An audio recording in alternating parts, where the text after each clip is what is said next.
और electronic equipments ने पाकिस्तान के इस हमले को पूरी तरह से नाकाम कर दिया। पाकिस्तान हमारे किसी भी टारगेट को हिट नहीं कर पाया सभापति महोदय, मगर पाकिस्तान के आम नागरिकों की कोई क्षति न होने पाए इसकी भी हम लोगों ने चिंता की, करके दिखा दिया। तीनों आतंकवादियों को मार गिराने में हमारी सेना और सुरक्षा बलों ने कामयाबी हासिल की। इस तरह के हमलों के जवाब में कठोर कार्रवाई करेगा, जिस हद तक जाना होगा भारत जाएगा। सभापति महोदय, इसके बाद हमारे सैन्य नेतृत्व ने सदन की मेज थपथपाकर हमारे भारत के सेना के जवानों का अभिनंदन किया जाना चाहिए।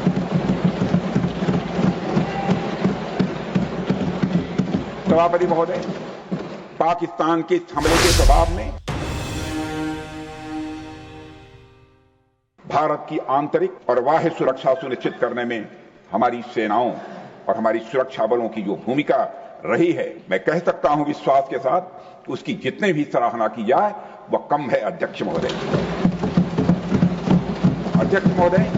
आज ही हमारे सहयोगी गृह मंत्री श्री अमित शाह जी द्वारा लोकसभा में एक विस्तृत जानकारी दी गई है कि कल सेना, सीआरपीएफ और जम्मू कश्मीर के पुलिस के जवानों ने जो एक ऑपरेशन किया है, मैं संक्षेप में उसकी जानकारी रखना चाहता हूं जो गृह मंत्री ने लोकसभा में दी है। कि पहलगाम में हुए आतंकी हमले के बाद की गई जांच में हमारे सिक्योरिटी एजेंसी को कई महत्वपूर्ण सुराग मिले, जिनके आधार पर पूरे इलाके में काउंटर टेररिस्ट ऑपरेशन चलाया गया और इन आतंकियों के पास पाए गए हथियारों की फॉरेंसिक एनालिसिस भी की गई है, जिससे यह पूरी तरह से स्पष्ट हो चुका है वे वही हथियार हैं जिनका इस्तेमाल पहलगाम में हुए आतंकी हमलों में किया गया था। हमने यह करके दिखा दिया। तीनों आतंकवादियों को मार गिराने में हमारी सेना और सुरक्षा बलों ने कामयाबी हासिल की। हम लोग वो हैं जो कहते हैं वह करते हैं, यही हमारा चरित्र है। सभापति महोदय, जैसा कि सदन को जानकारी है, 6 और 7 मई 2025 को भारतीय सेनाओं ने ऑपरेशन सिंदूर के नाम से एक ऐतिहासिक सैन्य कार्रवाई को अंजाम दिया। यह केवल एक सैन्य कार्रवाई नहीं थी सभापति महोदय, बल्कि यह भारत की संप्रभुता और आतंकवाद के खिलाफ हमारी नीति का एक प्रभावी प्रदर्शन। सभापति महोदय, 22 अप्रैल 2025 को जम्मू कश्मीर के पहलगाम इलाके में आतंकवादियों ने एक बड़ी कायराना हरकत करते हुए सरेआम 25 भारतीय और एक नेपाली नागरिक की हत्या कर दी। वे लोग वहां जब निर्दोष लोगों को मार रहे थे, उनका धर्म पूछकर मार रहे थे। सभापति महोदय, यह इतिहास की एक ऐसी घटना थी जो साफ बता रही थी कि सीमा पार से आतंकवाद के जरिए भारत को तोड़ने की लगातार यह कोशिश की जा रही। इस हमले के तुरंत बाद हमारे प्रधानमंत्री श्री नरेंद्र मोदी जी ने तीनों सेनाओं के प्रमुखों के साथ एक बैठक की। मैं स्वयं उस बैठक में मौजूद था और उन्हें यह स्पष्ट छूट दी गई कि वे अपने विवेक, स्ट्रैटेजिक अंडरस्टैंडिंग और रीजनल सिक्योरिटी सिचुएशन को ध्यान में रखते हुए एक निर्णायक कार्रवाई करें, ताकि पहलगाम की घटना से जुड़े आतंकियों और उनके आकाओं को यह स्पष्ट संदेश चला जाए कि भारत इस तरह के हमलों के जवाब में कठोर कार्रवाई करेगा, जिस हद तक जाना होगा भारत जाएगा।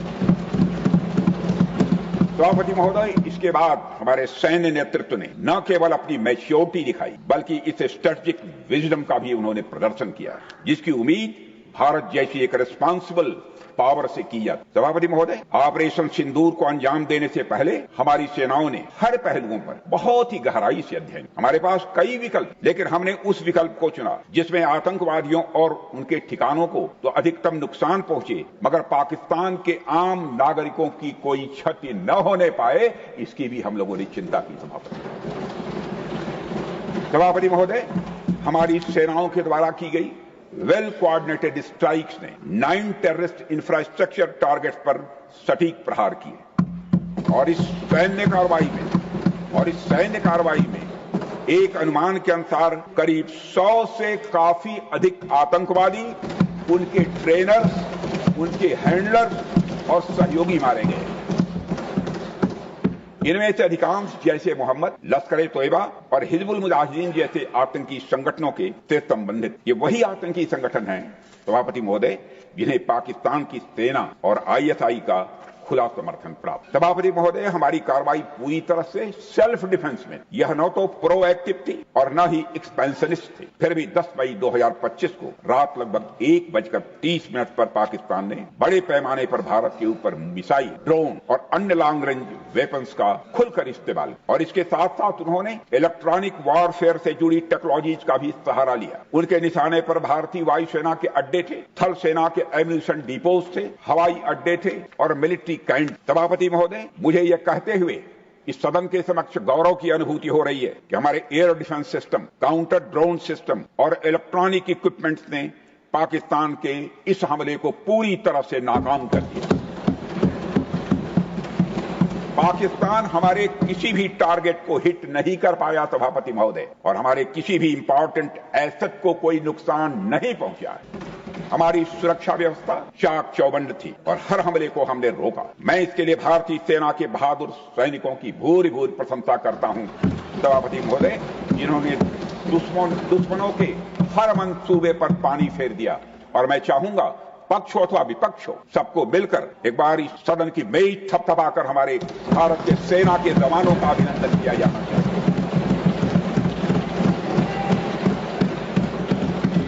सभापति महोदय, पाकिस्तान के हमले के जवाब में हमारी कार्रवाई साहसिक, ठोस और प्रभावी रही। भारतीय सेना ने वेस्टर्न फ्रंट पर पाकिस्तान के हवाई अड्डों, कमांड एंड कंट्रोल उनके जो सेंटर्स थे, उसे मिलिट्री इंफ्रास्ट्रक्चर और एयर डिफेंस सिस्टम को निशाना बनाया, और इस मिशन को हमारी सेनाओं ने सफलतापूर्वक अंजाम देने में कामयाबी हासिल की है। सभापति महोदय, हमारी सेनाओं ने चकलाला, सरगोधा, रफीकी, रहीम यार खान, जैकबाबाद, सुक्कुर, बोलारी जैसे बड़े एयरबेस पर प्रहार किया, और पूरी दुनिया ने भारतीय वायुसेना के शौर्य और पराक्रम की तस्वीरें देखी, सैटेलाइट इमेजरी लोगों ने देखी।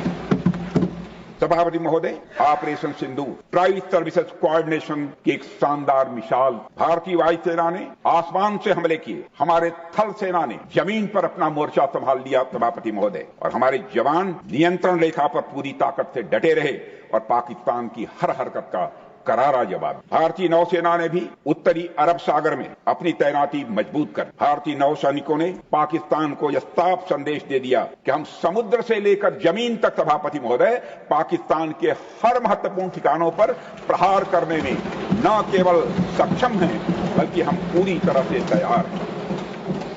सभापति महोदय, इस ऑपरेशन का मकसद आतंकी ठिकानों को तबाह करना था और एक साफ संदेश देना था, भारत आतंकवाद के खिलाफ जीरो टॉलरेंस रखता है। सभापति महोदय, ऑपरेशन सिंदूर का ओवरऑल पॉलिटिको मिलिट्री ऑब्जेक्टिव यह था कि आतंकवाद के रूप में प्रॉक्सी वार लड़ रहे पाकिस्तान को सजा दी जाए। इसी वजह से आर्म्ड फोर्सेस को पूरी आजादी दी गई कि वो अपने टारगेट खुद चुने और उसका करारा जवाब। सभापति महोदय, इस ऑपरेशन का उद्देश्य कभी भी युद्ध छेड़ना नहीं था, बल्कि फोर्स के डिमॉन्स्ट्रेटिव यूज से एडवर्सरी को झुकाने के लिए मजबूर करना। सभापति महोदय, 10 मई की सुबह जब भारतीय वायुसेना ने पाकिस्तान की मल्टीपल एयरफील्ड पर करारा प्रहार किया, तो पाकिस्तान ने हार मान ली सभापति महोदय, और हॉस्टिलिटीज रोकने की उनके डीजीएमओ के द्वारा पेशकश की, हमारे डीजीएमओ के द्वारा नहीं। यह हॉस्टिलिटी रोकने की पेशकश पाकिस्तान के डीजीएमओ के द्वारा की गई, और यह पेशकश इस शर्त के साथ स्वीकार की गई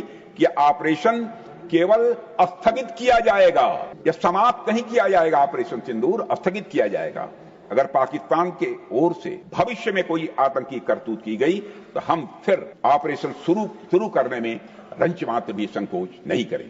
सभापति महोदय, हमारे सैनिकों का जो मनोबल है, मातृभूमि की रक्षा के प्रति जो उनका समर्पण है, ऑपरेशन सिंदूर में उसका दर्शन इस देश के 140 करोड़ से अधिक जनता ने देखा। प्रधानमंत्री जी ने स्वयं एक एयर बेस पर वह गए और उन्होंने सैनिकों से भेंट करके हमारी सेनाओं के ऊंचे मनोबल और उत्साह को देखा और अनुभव किया। मुझे खुद भी सीमावर्ती क्षेत्रों में जाकर हमारे जवानों से मुलाकात करने का अवसर मिला है। श्रीनगर के मिलिट्री बेस पर, भुज के एयर बेस पर और उधमपुर के कमांड सेंटर पर हर जगह मैंने देखा हमारे सैनिकों का मनोबल अपने बुलंदी पर है सभापति महोदय। उनकी आंखों में विश्वास है, उनका संकल्प अडिग है। वो न केवल भारत की सीमाओं की रक्षा कर रहे हैं, बल्कि हमारे राष्ट्रीय स्वाभिमान की भी वह रक्षा कर रहे हैं। सभापति महोदय, ऑपरेशन सिंदूर को सिर्फ वर्तमान से जोड़कर नहीं देखा जाना चाहिए, बल्कि इसका रोल भारत के भविष्य को शेप करने में भी बहुत ही महत्वपूर्ण। महोदय, कोई भी व्यक्ति या राष्ट्र अपने चरित्र के अनुसार किसी मुद्दे पर रिएक्ट करे, लेकिन उसका जो रिएक्शन होता है वह भी आगे चलकर कहीं न कहीं उसके चरित्र को प्रभावित करता है। इसलिए कोई भी बड़ा कदम उठाते समय वर्तमान के साथ साथ भविष्य की संभावनाओं का भी ध्यान रखा जाना चाहिए। और सभापति महोदय, यह हमारे इतिहास का एक कटु सत्य है कि लगभग 800 वर्षों की गुलामी के बाद यह माना जाने लगा था कि हिंदुस्तान की जनता स्वभाव से बहुत आक्रामक नहीं है, बल्कि बेहद शांति प्रिय है। हमारे बारे में एक ऐसी आम धारणा लंबे समय तक बनी रही। आप पश्चिम का साहित्य उठाकर देख लीजिए, आप मध्यकालीन इस्लामिक लिटरेचर उठाकर देख लीजिए सभापति महोदय, हर जगह हिंदुस्तानियों को कमतर दिखाने की कोशिश की गई। आप सोचिए कि एक राष्ट्र के चरित्र के लिए यह कितना अपमानजनक। इसलिए जब अंग्रेजों के खिलाफ चंद्रशेखर आजाद और सरदार भगत सिंह जैसे क्रांतिकारियों ने अपना दमखम दिखाया तो हमने उसे डिस्कवरी ऑफ इंडिया की तरह देखा, जबकि वास्तव में वह रीडिस्कवरी ऑफ इंडिया थी। हमारे क्रांतिकारियों ने यह दिखाया सभापति महोदय कि हम भीरू नहीं हैं, हम कायर नहीं हैं, बल्कि हम आत्मसम्मान के लिए, अपनी सुरक्षा के लिए लड़ना जानते हैं और किसी हद तक जाने की हम कुवत रखते। सभापति महोदय, मैं डिस्कवरी के बजाय रीडिस्कवरी शब्द का प्रयोग यहां इसलिए कर रहा हूं क्योंकि आप पौराणिक काल से देखिए, हमारे देवी देवता, चाहे वो भगवती मां दुर्गा हो, चाहे देवाधिदेव महादेव हों, चाहे मर्यादा पुरुषोत्तम भगवान राम हों या फिर भगवान कृष्ण हों, हमारे आराध्य देवों ने हमेशा शस्त्र भी धारण किया है और अपने शत्रुओं का जरूरत पड़ने पर संहार भी किया है। उन्होंने हमारे इन महापुरुषों ने, इन देवताओं ने हमें कभी कायरता का पाठ नहीं सिखाया है सभापति महोदय। गोस्वामी तुलसीदास जी एक जगह कहते हैं रामायण में, तुलसी मस्तक तब नवे जब धनुष बाण ले हाथ, अर्थात हे प्रभु, आप कितने ही सुंदर, सलोने और सुशील हैं, बहुत अच्छी बात, पर तुलसी का मस्तक आपके सामने तब झुकेगा जब आप धनुष बाण अथवा अपनी शक्ति धारण करें। समय का एक ऐसा दौर आया जब हिंदुस्तानियों को कमजोर समझा जाने लगा था सभापति महोदय, लेकिन अब हम अपनी पहचान को रीडिफाइन कर रहे हैं, पुनर्परिभाषित कर रहे हैं, और ऑपरेशन सिंदूर उसी का ही एक शानदार उदाहरण है। सभापति महोदय, आतंकियों ने भारत को एक सॉफ्ट स्टेट समझ रखा। उनके लिए भारत पर आतंकवादी हमला करना एक तरह से लो कास्ट और हाई रिटर्न का यह मामला बन गया। 2-4 उनके नौसिखिए रंगरूट आते थे और हमारे नागरिकों को हताहत करके चले जाते। पहले की सरकारें चुपचाप यह तमाशा देखती रहती थी, इसलिए आतंकियों को लगा कि भारत अब एक सॉफ्ट स्टेट बन चुका है। सभापति महोदय, इकोनॉमिक्स की एक थियरी है और आप जैसे स्वाध्यायी लोगों ने उस थियरी को जरूर पढ़ा होगा। वह इकोनॉमिक्स की थियरी है गेम थ्योरी, और यह थ्योरी बताती है कि जब, हमारे चिदंबरम साहब भी अच्छी तरह जानते होंगे इस इकोनॉमिक्स की थियरी को, गेम थियरी, यह थियरी बताती है कि जब किसी को यह लगता है किसी काम में लो कास्ट और हाई रिटर्न है तो उस व्यक्ति को वह काम करने में मजा आता। सभापति महोदय, पाकिस्तान ने और आतंकवादियों ने इसी गेम थियरी के अंतर्गत भारत को हमेशा अपने टारगेट पर, लेकिन माननीय प्रधानमंत्री श्री नरेंद्र मोदी के नेतृत्व में हमने यह सुनिश्चित किया है कि हम पाकिस्तान के लिए इस पे ऑफ कैलकुलस को चेंज करेंगे और हम आतंकवाद को उनके लिए एक कास्ट मिस एडवेंचर बनाकर ही रहे, ताकि आतंकवादियों के जेहन में यह बात बैठ जाए और अच्छी तरह बैठ जाए कि यदि हमारे एक भी भारतीय नागरिक को कुछ हुआ तो उनके पूरे आतंक ठिकानों को हम जड़ से नेस्त नाबूद करें। इसलिए सभापति महोदय, मैं मानता हूं कि प्रधानमंत्री मोदी जी के नेतृत्व में किया गया ऑपरेशन सिंदूर एक गेम चेंजर साबित हुआ है। सभापति महोदय, यह तो रही वर्तमान की बात, लेकिन भविष्य के हिसाब से ऑपरेशन सिंदूर का महत्व यह है कि भारत का नागरिक अब किसी सॉफ्ट देश का वल्नरेबल सिटीजन नहीं है, बल्कि एक आम भारतीय अब एक मजबूत भारत का स्वाभिमानी नागरिक है। सभापति महोदय, अभी कल ही लोकसभा में अपने संबोधन के दौरान मैंने इस बात का जिक्र किया था कि लोकतंत्र में जनता द्वारा विपक्ष को यह दायित्व सौंपा जाता है कि वह सरकार से उचित प्रश्न, खैर विपक्ष ने जो प्रश्न पूछे उनका जिक्र मैं कल कर चुका हूं, इसलिए आज चर्चा नहीं करूं। आज मैं एक और बात आपके सामने कहना चाहूंगा कि लोकतंत्र में जनता द्वारा विपक्ष को प्रश्न पूछने के अलावा एक और जिम्मेदारी दी जाती है सभापति महोदय, और वह जिम्मेदारी है अगर विपक्ष को सत्ता पक्ष की कोई नीति या कार्रवाई अनुचित प्रतीत होती, पसंद नहीं आती है, तो उसके स्थान पर एक अल्टरनेटिव पॉलिसी या एक्शन प्लान विपक्ष को प्रपोज करना चाहिए। सभापति महोदय, यदि इस ऑपरेशन सिंदूर के परिप्रेक्ष्य में देखा जाए तो जब हमारे भारतीय माताओं और बहनों का सिंदूर उजड़ा तो हमारी सरकार को जो उचित लगा हमने वह किया और 100 से अधिक आतंकियों को मौत के घाट उतारने में कामयाब हुआ। मैं यहां यह भी कहना चाहूंगा सभापति महोदय, आज भी ऑपरेशन सिंदूर पर मात्र विराम है, पूर्ण विराम नहीं है, कामा है, फुल स्टॉप नहीं है।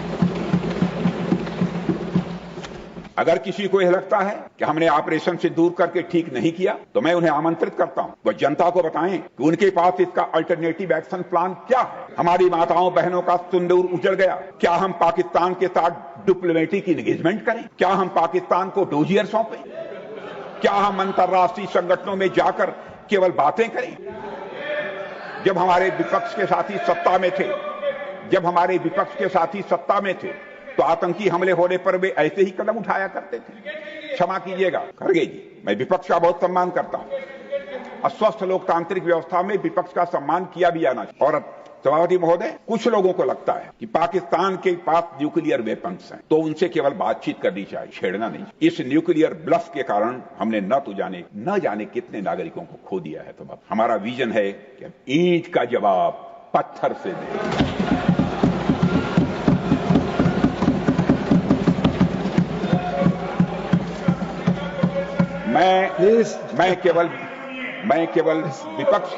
मैं केवल विपक्ष के सम्मानित सदस्यों से ही नहीं बल्कि सभी सम्मानित सदन के सदस्यों से मैं कहना चाहूंगा, आज नागपंचमी है। नागपंचमी के दिन नागों को दूध पिलाना तो यह उचित है सभापति, परंतु रोज नहीं। हमारा विजन है कि ऑपरेशन सिंदूर सतत चलता रहे, बीच में इसके विराम भले ही हो सकते हैं लेकिन पूर्ण विराम कभी नहीं होगा जब तक आतंकवाद का फुटाया। सभापति महोदय, आज जब मैं देश के अलग अलग हिस्सों में जाता हूं तो मुझे भारतीय जनता का हमारी सरकार के इस विजन के प्रति अटूट विश्वास दिखाई देता है। पर कुछ हमारे मित्र हैं, क्या चाहते हैं वह हमारी समझ के बाहर है। इसका हमारे सम्मानित नेता प्रतिपक्ष खड़े होंगे तो जवाब देंगे, लेकिन हमारी समझ के बाहर है। सभापति महोदय, जब आप सत्ता में थे तो आपकी पॉलिसी पैरालिसिस ने देश को नुकसान पहुंचाया है, मैं विनम्रता के साथ यह कहना चाहता हूं। और आज जब आप विपक्ष में हैं तो आपकी पॉलिसी बैंकरप्सी देश के लिए और लोकतंत्र के लिए चिंता का विषय बन चुकी है। सभापति महोदय, हमारे विपक्ष के कुछ मित्र यह भी कह रहे हैं कि ऑपरेशन सिंदूर के दौरान हमें पाक ऑक्युपाइड कश्मीर यानी पीओके पर कब्जा कर लेना चाहिए था, पहले क्यों नहीं किया? जब मैं विपक्ष के अपने साथियों से यह बातें सुनता हूं सभापति महोदय, मुझे आश्चर्य होता है कि ये लोग मन से यह बातें कर रहे हैं या केवल सिर्फ दिखावा मात्र। खैर सभापति महोदय, जो भी हो, हमेशा से ही भारतीय जनता पार्टी का और खुद मेरा भी ये स्टैंड रहा है कि वह दिन जरूर आएगा जब पाक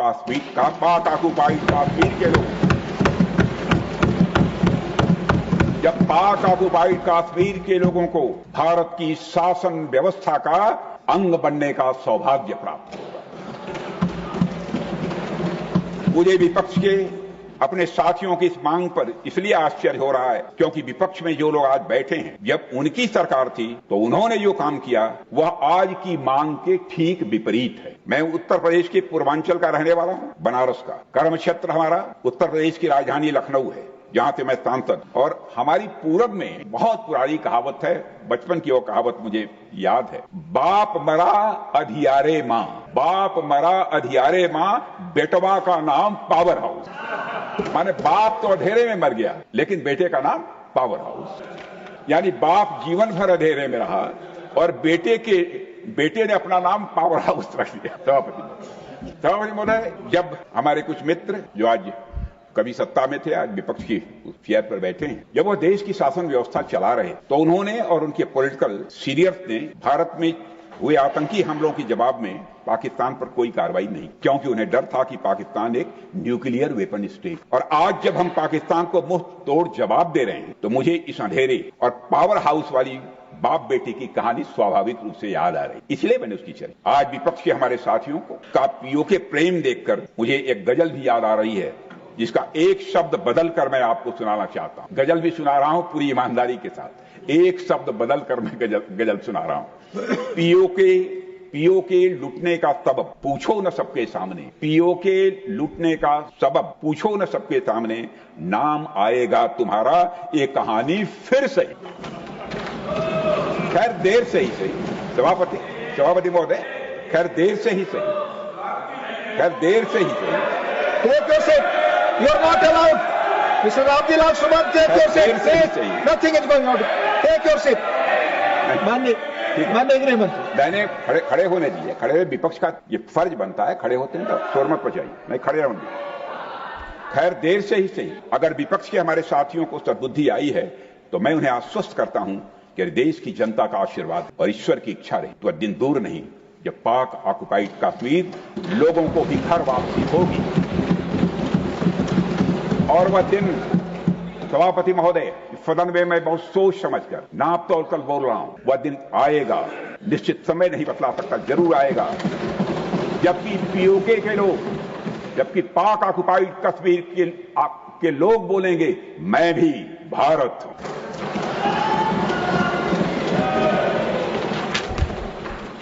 सभापति महोदय, किसी देश में जनता सत्ता पक्ष को और विपक्ष को अलग अलग दायित्व सौंपती। सत्ता पक्ष का काम होता है जनता के हितों को ध्यान में रखते हुए कार्य करना, और विपक्ष का काम होता है सरकार से जनता के मुद्दों से संबंधित जरूरी प्रश्न। ऑपरेशन सिंदूर क्यों प्रारंभ किया, इसकी जानकारी पहले भी दी गई और आज भी मैंने सदन को दी। सभापति महोदय, कभी कभी हमारे विपक्ष के मित्र ये पूछते रहे कि हमारे कितने विमान। मुझे लगता है कि उनका यह प्रश्न हमारी राष्ट्रीय जनभावनाओं का सही प्रतिनिधित्व नहीं कर पा रहा। उन्होंने एक बार भी हमसे यह नहीं पूछा कि हमारी सेनाओं ने दुश्मन के कितने विमान। सभापति महोदय, मैं बताना नहीं चाहता कितने विमान गए, एक एक की मुझे जानकारी, और मैं बतला दूं कि यदि मैं बोल दूं तो 10 मिनट तक यह सदन तालियों से गूंजता रहे। यदि उन्हें प्रश्न पूछना ही है, सभापति महोदय, यदि यह प्रश्न पूछना ही है तो उनका प्रश्न यह होना चाहिए, क्या भारत ने आतंकवादी ठिकानों को तबाह किया? तो उसका उत्तर है हां, तबाह। मैं विपक्ष से कहना चाहता हूं कि आपको प्रश्न पूछना है तो यह प्रश्न पूछिए, क्या ऑपरेशन सिंदूर सफल रहा? तो उसका उत्तर है हां। आपको प्रश्न पूछना है तो यह प्रश्न पूछिए कि जिन आतंकियों ने हमारी बहनों, हमारी बेटियों का सिंदूर मिटाया, क्या हमारी सेनाओं ने ऑपरेशन सिंदूर में उन आतंकियों के आकाओं को मिटाया? तो इसका उत्तर है हां। और आपको प्रश्न पूछना है तो यह पूछिए, इस ऑपरेशन में क्या हमारे जाबाज सैनिकों की कोई क्षति हुई है? तो उसका उत्तर है नहीं, हमारे सैनिकों की कोई क्षति नहीं। अब चूंकि विपक्ष के मित्र ऑपरेशन सिंदूर को लेकर उचित प्रश्न नहीं पूछ पा रहे हैं तो मैं उन्हें क्या बताऊं। मैं लगभग 40 वर्षों से राजनीतिक क्षेत्र में काम कर रहा हूं सभापति महोदय। सत्ता पक्ष हो या विपक्ष, अपनी पार्टी हो या दूसरी पार्टी, कभी भी किसी के साथ दलगत राजनीति को मैंने शत्रुतापूर्ण तरीके से नहीं देखा है, कभी भी नहीं। इसलिए आज अगर विपक्ष प्रश्न पूछने में असफल है तो मैं विपक्ष को उनके इस काम में थोड़ी सी मदद अपनी योग्यता क्षमता के अनुसार जो भी कर सकता हूं मैं करना चाहता हूं। मैं विपक्ष से यह कहना चाहता हूं, यदि आज हम लोग सत्ता पक्ष में हैं तो ऐसा नहीं है कि ताज जिंदगी हम लोग सत्ता पक्ष में ही बने रहेंगे भी बहुत लंबे समय तक, लेकिन ताज जिंदगी कोई न रहा है न रहे। एक लंबा समय हमने विपक्ष में काम किया, लंबा समय विपक्ष में, एक लंबा समय हमने सरकारों से, उस समय की सरकारों से सवाल पूछने में भी लगाया है। जनता ने जब हमें विपक्ष में रहने का दायित्व सौंपा था तो हमने विपक्ष में रहकर विपक्ष की भूमिका को बड़े ही सकारात्मक तरीके से निभाया है। विपक्ष में रहकर हमने कैसे प्रश्न पूछे, इसके कुछ उदाहरण मैं आपके सामने रखना चाहता हूं। 1962 में 1962 में चीन के साथ हुए युद्ध में जब दुखद परिणाम आया तो हमने सरकार से प्रश्न जो पूछे थे, लेकिन वह प्रश्न यह था कि हमारे देश की धरती पर दूसरे देश का कब्जा कैसे हो गया? प्रधानमंत्री 62 में पूछा। हमने यह प्रश्न पूछा था कि हमारी सेना और हमारी जनता को क्यों अपमानित होना पड़ा। हमने यह प्रश्न पूछा था कि बड़ी संख्या में हमारे सैनिक हताहत क्यों हुए? हमने यह प्रश्न नहीं पूछा था कि हमारे टैंक, हमारी मशीनें, हमारी बंदूकें क्यों ध्वस्त हो गई।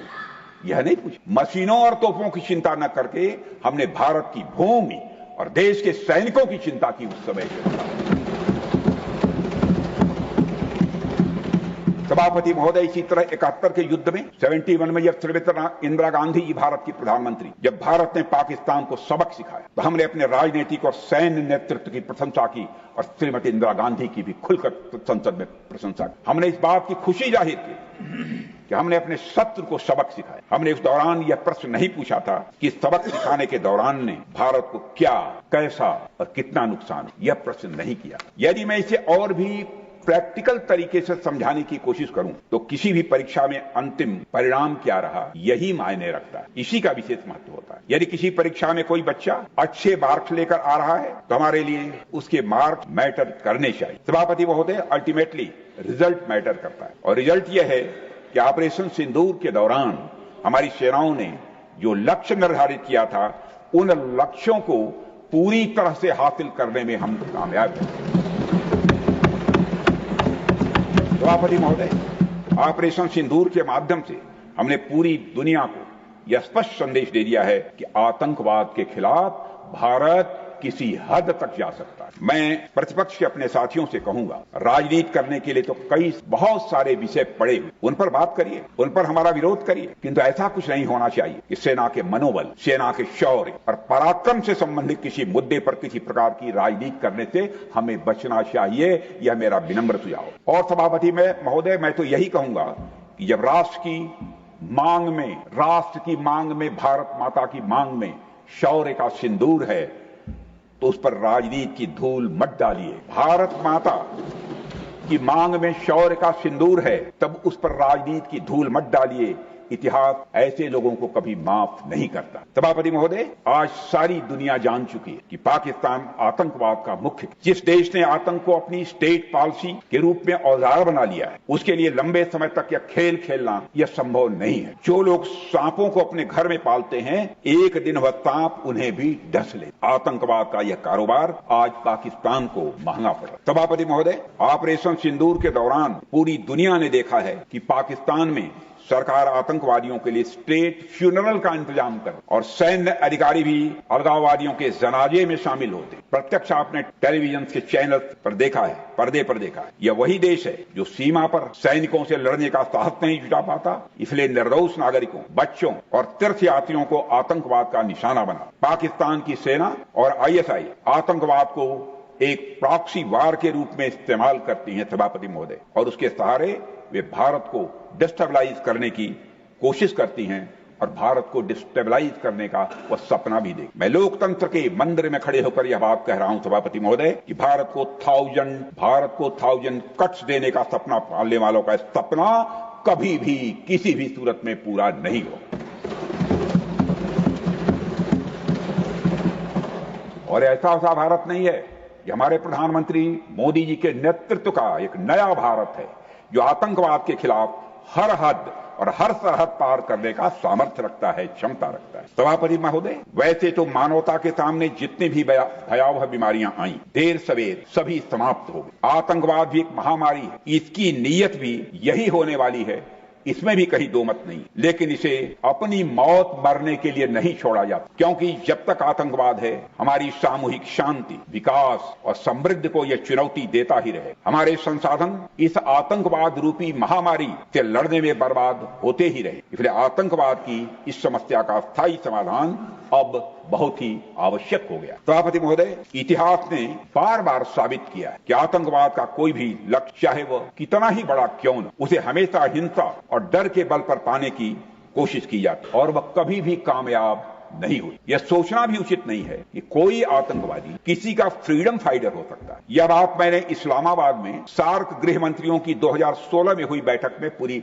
साफ गोई के साथ रखी थी, क्योंकि पाकिस्तान का एक वर्ग आतंकवादियों को फ्रीडम फाइटर साबित करना चाह रहा था, इसलिए यह बात मैंने उस समय रखी। सभापति महोदय, मैं मानता हूं कोई भी मजहबी, वैचारिक या राजनीतिक कारण आतंकवाद को जायज नहीं ठहरा। आतंकवाद की कोख से कोई क्रांति नहीं पैदा होती है सभापति महोदय, बल्कि सिर्फ बर्बादी और नफरत पैदा होती। किसी भी मानवीय उद्देश्य को कभी भी खून खराबे अथवा हिंसा के बल पर हासिल नहीं किया जाता। सभापति महोदय, हमने हमेशा देखा है कि पाकिस्तान जैसे देश लगातार आतंकवाद को समर्थन देते आए। यह कितना विरोधाभास है। भारत और पाकिस्तान दोनों एक ही समय आजाद हुए, लेकिन भारत आज पूरी दुनिया में जहां आप मदर ऑफ डेमोक्रेसी के रूप में उसे पहचान मिली है, वहीं Pakistan father of global terrorism बनकर उभरा। सभापति महोदय, पाकिस्तान ने हमेशा आतंकवादियों को पनाह, अपनी जमीन पर उन्हें ट्रेनिंग और कई तरह की समय समय पर मदद भी की है और लगातार मदद कर रहा है। पहलगाम तो सिर्फ एक उदाहरण है, यह एक मिसाल है। पाकिस्तान समर्थित आतंकवादियों के गुनाहों की यदि लिस्ट देखें तो सभापति महोदय, यह लिस्ट बहुत ही लंबी है। पाकिस्तान हर बार आतंकवाद को सही ठहराने की कोशिश में वह लगा रहता है। इसलिए जरूरी है कि आतंकवाद के खिलाफ लड़ाई में सिर्फ आतंकवादियों को ही नहीं, बल्कि उनके मदद करने वाले पूरे टेरर इंफ्रास्ट्रक्चर को ही हम खत्म करें। इसके अलावा कोई विकल्प नहीं।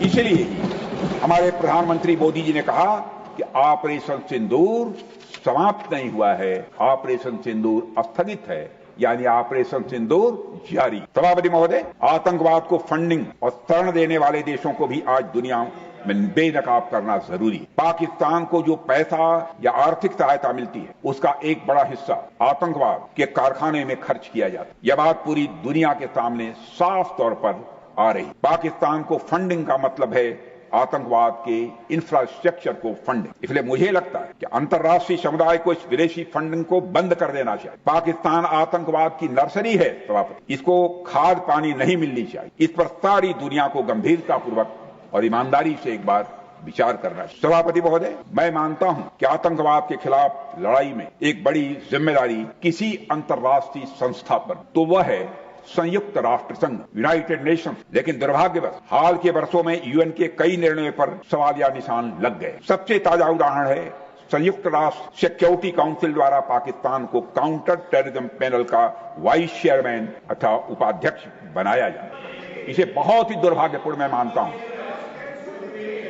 हैरानी की बात यह है कि काउंटर टेररिज्म पैनल 9/11 हमले के बाद गठित किया गया और सभापति महोदय, हम सभी जानते हैं कि 9/11 का हमला किसने किया। यह भी किसी से छुपा नहीं है। उस हमले के मास्टरमाइंड को पाकिस्तान ने शरण दी। यह भी जाए, यह तो एक तरह से बिल्ली से दूध की रखवाली करने वाली बात हुई सभापति महोदय। यह निर्णय न केवल चौंकाने वाला है, बल्कि आतंकवाद के मुद्दे पर यूनाइटेड नेशंस जैसी संस्था की गंभीरता को भी दर्शाता है। यह कैसे भुलाया जा सकता है? क्या वही पाकिस्तान है जिसकी जमीन का इस्तेमाल वैश्विक आतंकवादी संगठनों की पनाहगाह के रूप में होता रहा? यह वही देश है जहां हाफिज सईद और मसूद अजहर जैसे घोषित आतंकवादी ये खुलेआम घूमते रहे और जहर उगलते हैं? जहां आतंकियों के जनाजे में पाकिस्तान आर्मी के बड़े अफसर खड़े होकर फातिहा पढ़ते नजर आते हैं। अब उसी पाकिस्तान से उम्मीद की जा रही है कि वह आतंकवाद के खिलाफ वैश्विक समुदाय का नेतृत्व करेगा। यह किसी क्रूर मजाक से कम नहीं है। यह आतंकवाद के खिलाफ वैश्विक लड़ाई का एक मजाक है। आतंकवाद के खिलाफ वैश्विक लड़ाई का उपहास है। सभापति महोदय, जब हम आतंकवाद के खतरे से मुक्त होंगे, तभी हम पूरी दुनिया में सही मायने में शांति और प्रगति के साथ साथ समृद्धि के लक्ष्य की तरफ बढ़ सके। यह सब तो पाकिस्तान की आम जनता भी चाहती है, मगर वहां के हुक्मरानों ने पाकिस्तान को तबाही के रास्ते पर डाल रखा है। कोई भी इंसान अपनी जड़ों को उजाड़ना नहीं चाहता, लेकिन चूंकि उनके पास कोई क्लियर डायरेक्शन नहीं है, कोई रोड मैप नहीं, इसलिए पाकिस्तान में आतंकवाद एक धंधा बन चुका है। सभापति महोदय, पाकिस्तान की कहानी ऐसी ही है। वो हमेशा किसी न किसी बाहरी शक्ति के दबाव में आता रहता है। आज पाकिस्तान की पीठ पर एक नहीं, आज पाकिस्तान की पीठ पर सभापति महोदय एक नहीं, अनेक बैताल बैठे हुए हैं जो उसे प्रगति की राह पर जाने ही नहीं दे रहे हैं। भारत चाहता है आतंकवाद पाकिस्तान समेत पूरी दुनिया से खत्म हो, क्योंकि यह पूरी दुनिया के लिए एक गंभीर चुनौती है। मैंने तो पहले भी पाकिस्तान को सलाह दी थी और आज फिर मैं कहना चाहता हूं, अगर आपसे पाकिस्तान में आतंकवाद के खिलाफ प्रभावी कार्रवाई नहीं हो पा रही है तो भारत की मदद लीजिए। भारत मदद करने को तैयार है। सभापति महोदय, भारत की सेनाएं आतंकवाद के खिलाफ सरहद के इस पार और जरूरत पड़ी तो सरहद के उस पार भी प्रभावी कार्रवाई करने में सक्षम है। यह करके ऑपरेशन सिंदूर के दौरान हमारे सेना ने दिखा दिया है।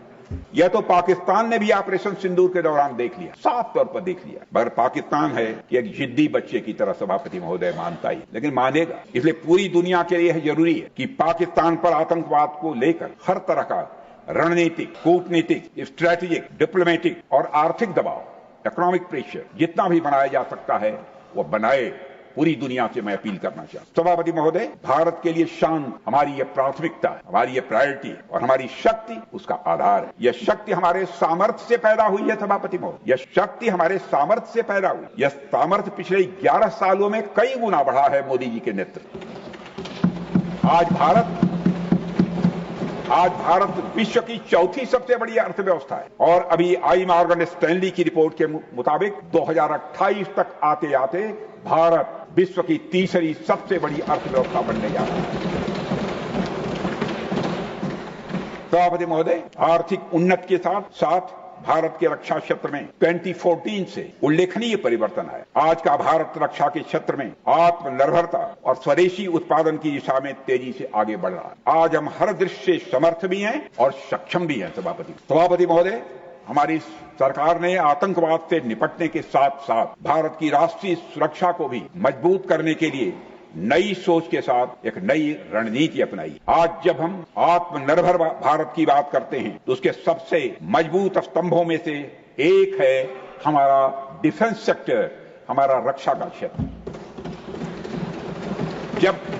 सभापति महोदय, जब कोई राष्ट्र अपने सुरक्षा उपकरण, अपने हथियार, अपने फाइटर प्लेन्स और मिसाइलें खुद बनाना शुरू कर दें तो वह न केवल खुद पर विश्वास करना सीखता है बल्कि दुनिया को भी यह संदेश देता है कि अब हम आत्मनिर्भर हैं, अब हम सक्षम हैं और किसी के मोहताज नहीं। सभापति महोदय, भारत आज सिर्फ सीमाओं की रक्षा नहीं कर रहा बल्कि एक ऐसी व्यवस्था खड़ी कर रहा है जो हमें सामरिक, आर्थिक और तकनीकी दृष्टि से लगातार मजबूत बना रहे। पहले हम रक्षा उपकरणों के लिए पूरी तरह विदेशों पर निर्भर, लेकिन आज मैं पूरे गौरव के साथ कहना चाहता हूं, गर्व के साथ नहीं, गौरव के, भारत डिफेंस के मामले में बड़ी तेजी से आत्मनिर्भर बन रहा है।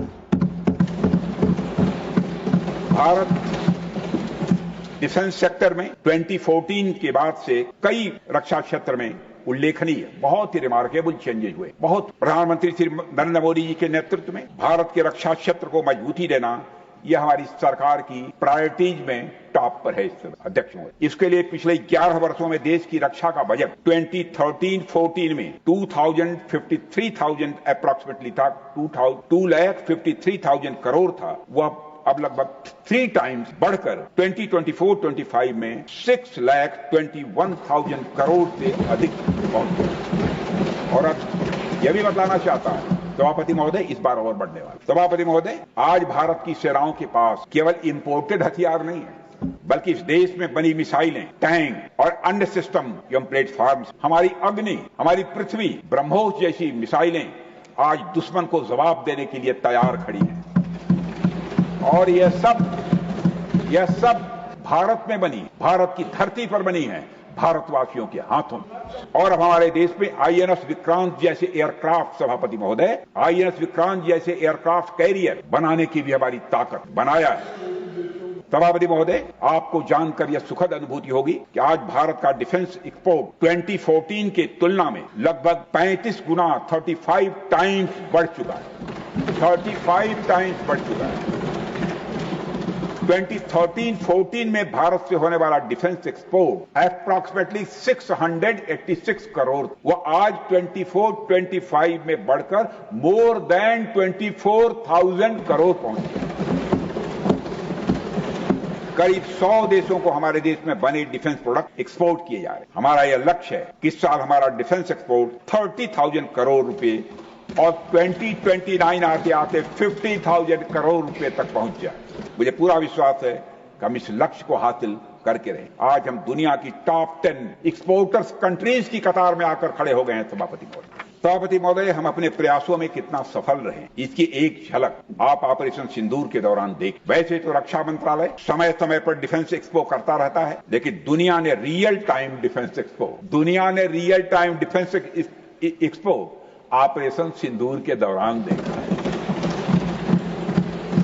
मुझे पूरा विश्वास है कि भारत जल्द ही रक्षा क्षेत्र में पूरी तरह से आत्मनिर्भरता के लक्ष्य को हासिल करें। सभापति महोदय, भारत की रक्षा तैयारी मजबूत रखना यह एक दिन का काम नहीं है। सभापति महोदय, हमने सेनाओं को मजबूती देने के और किसी भी आपात स्थिति से निपटने के लिए इमरजेंसी प्रोक्योरमेंट की भी कई बार छूट दी, जिसका सेनाओं ने पूरा लाभ उठाया है, वह महसूस करते हैं। पाकिस्तान ही नहीं, भारत की तरफ टेढ़ी निगाह से देखने वाले हर देश को सभापति महोदय यह समझ लेना चाहिए कि आज भारत की सेनाओं में हर हालात से निपटने की ताकत भी है और हमारी सेनाओं की कुवत भी।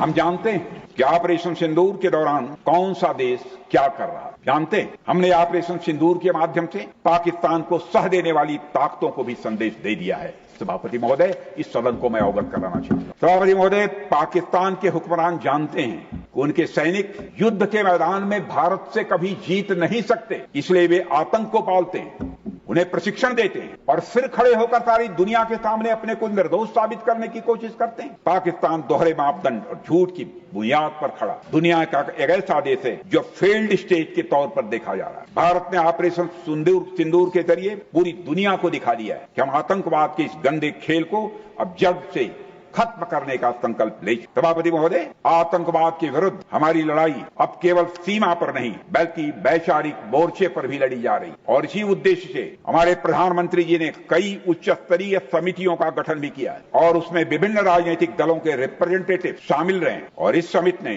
वैश्विक मंचों पर जाकर भारत की बात को बहुत ही प्रभावी तरीके से रखा है और आतंकवाद के विरुद्ध वैश्विक समर्थन को भारत के प्रति मजबूत किया है। मैं प्रतिनिधिमंडल के सभी सम्मानित सदस्यों का अभिनंदन करता हूं, उनका स्वागत करता हूं।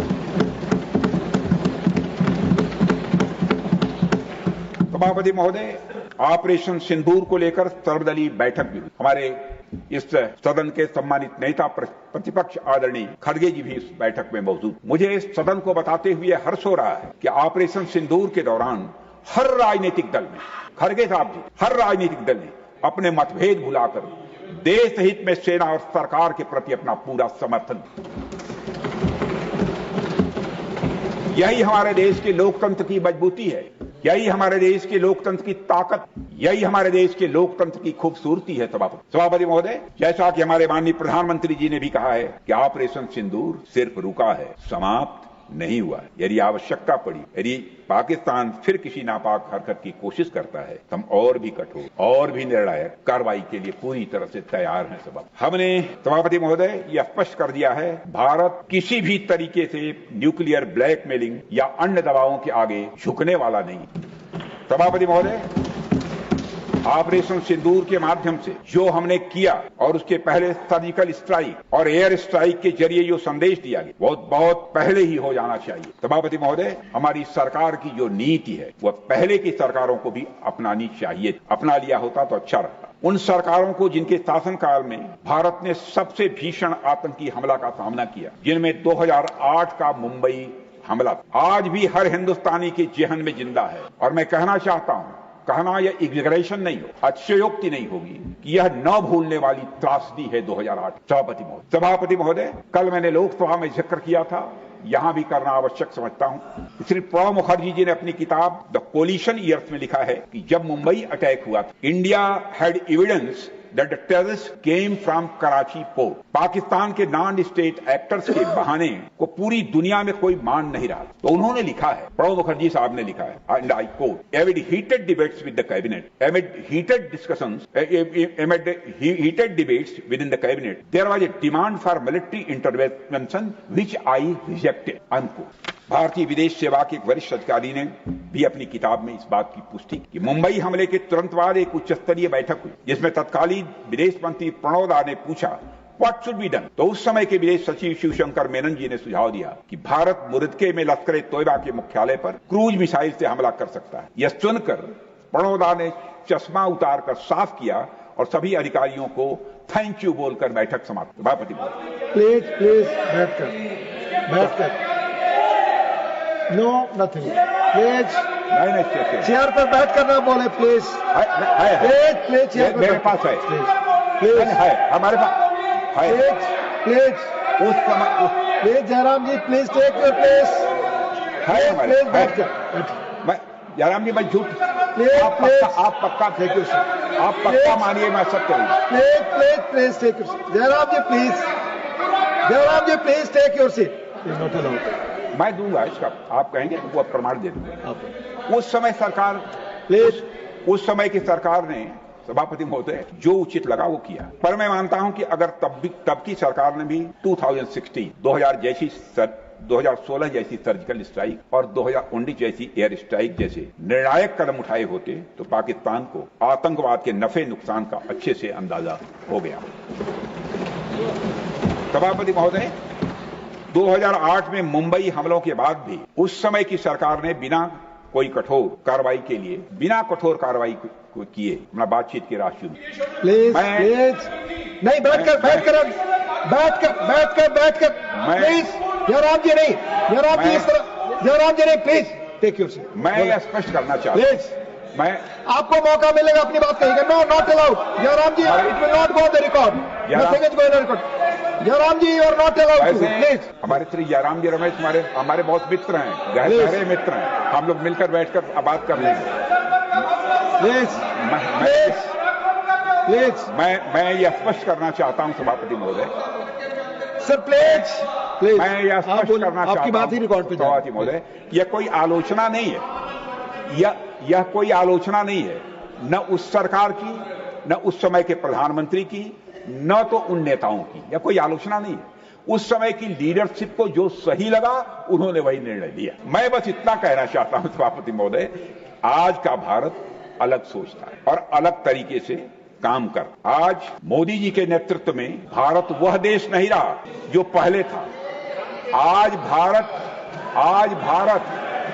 प्लीज सभापति महोदय प्लीज आज भारत डोजियर सौंप कर संतुष्ट होने में विश्वास नहीं करता है, बल्कि घुस करना।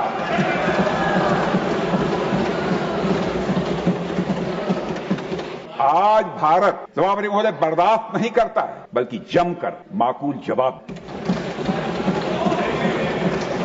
सभापति महोदय, मैं इस सदन को और देश की जनता को विश्वास दिलाना चाहता हूं कि हमारी सरकार, हमारी सेनाएं और हमारी लोकतांत्रिक संस्थाएं सब मिलकर देश की एकता, अखंडता और सुरक्षा के लिए हर आवश्यक कदम उठाने के लिए पूरी तरह से प्रतिबद्ध। सभापति महोदय, अंत में मैं केवल इतना कहना चाहता हूं कि यह समय एकजुट होकर अपनी सुरक्षा, संप्रभुता और आत्मसम्मान की रक्षा के संकल्प को और अधिक मजबूत करने का। हमें यह याद रखना होगा कि हमारी सामाजिक और राजनीतिक एकता ही हमारी सबसे बड़ी ताकत। आतंकवाद को समर्थन देने वालों को स्पष्ट संदेश चला गया है।